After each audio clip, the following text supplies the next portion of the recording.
امامه لجميل ابراهيم.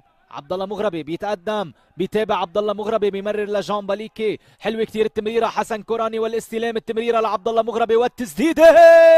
جول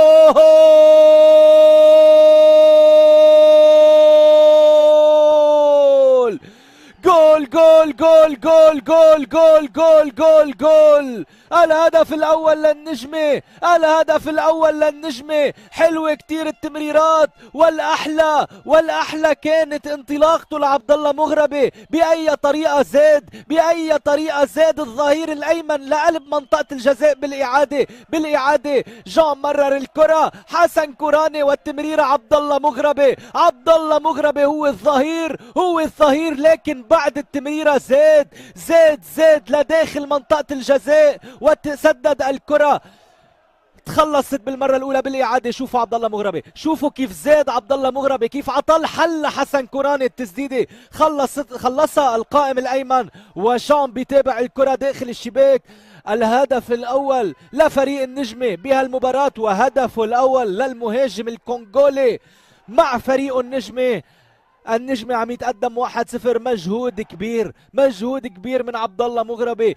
حلو كتير الطريقه يلي تحرك فيها. الكوراني والتمريره بتوصل لخليل بدر، خليل بيتقدم، خليل بيسدد، خليل بيسجل. خليل شو هالجول.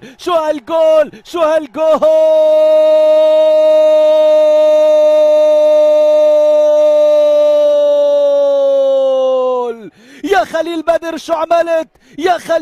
شو عملت، خليل بدر يعني ما حالفوا الحظ بالمباراة الأولى أمام الحكمة، وما حالفوا الحظ بالمباراة الثانية أمام العهد، لكن الثالثة كانت ثابتة. يا خليل شو عم تعمل.